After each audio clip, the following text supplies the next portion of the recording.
Welcome to this explainer. Today, we're diving into a really fascinating but kind of dark paradox about modern success. We've built this incredibly productive professional machine here in America, right? But hiding just behind those big promotions, the six-figure salaries, and those endless, literally back-to-back Zoom calls, there's a silent epidemic. We're talking about the professional loneliness crisis. Look at this quote for a second. I talk to people all day, but still feel alone. Has that hit close to home for you? Because honestly, it perfectly captures what so many of us are going through.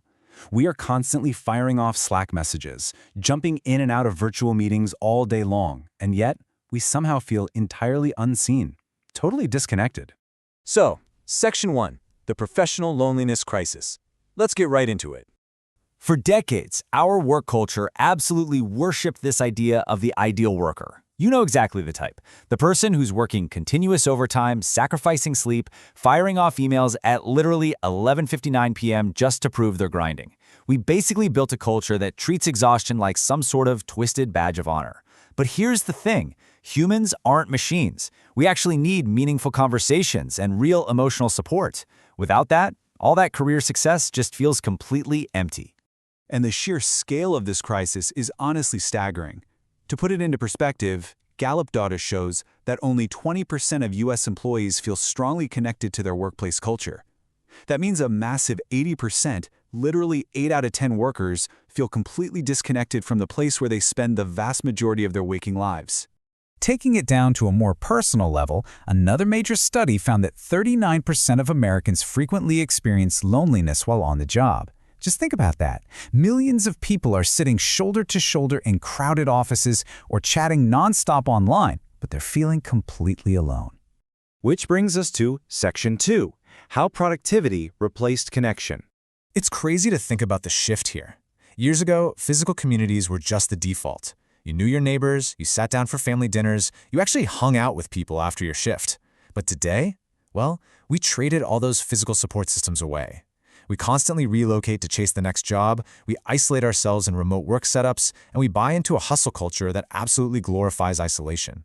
We're spending way more time building our resumes than our relationships. Moving right along to Section 3, the digital connection illusion. Now, remote work definitely gave us amazing flexibility, no doubt about it. But a KPMG study highlighted a huge catch. It completely skyrocketed workplace loneliness. I mean, we all know the feeling, right? Spending 8 hours talking to blank boxes on a screen and logging off without having a single moment of real human contact. We totally fell into the trap of thinking tech fixes everything. It definitely sped up our communication, but it completely stripped away the emotional depth. Because at the end of the day, communication is not the same as connection. We also need to talk about a rarely discussed crisis hiding in this data, the male loneliness epidemic. Young American men are reporting exceptionally high levels of loneliness. Why? Because culturally, they're often conditioned to suppress vulnerability and just solve everything on their own.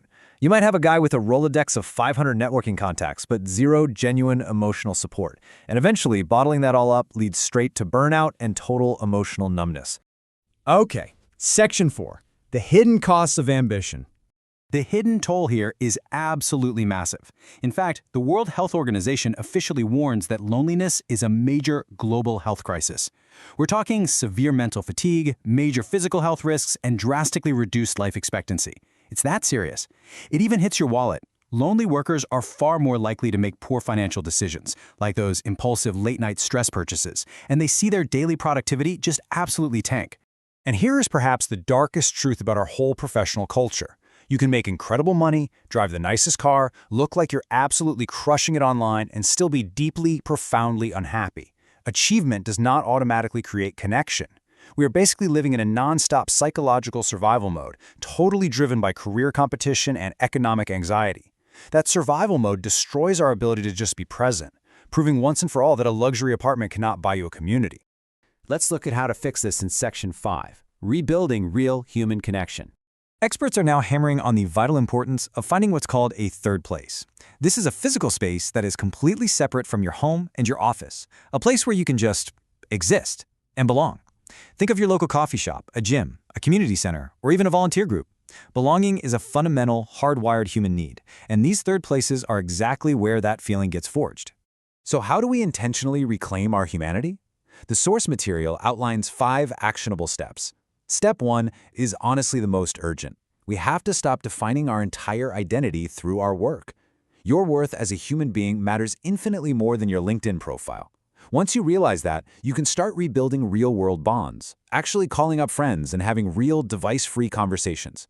I really want to emphasize normalizing vulnerability here. Having just one honest conversation where you look at someone and admit, hey, I'm struggling, or I am so burned out right now, that is not a weakness. It's actually the absolute foundation of genuine healing. Real strength is emotional honesty, not emotional suppression. We've got to create spaces where people feel safe enough to just be human. And we have to set some seriously healthy boundaries and make them completely non-negotiable.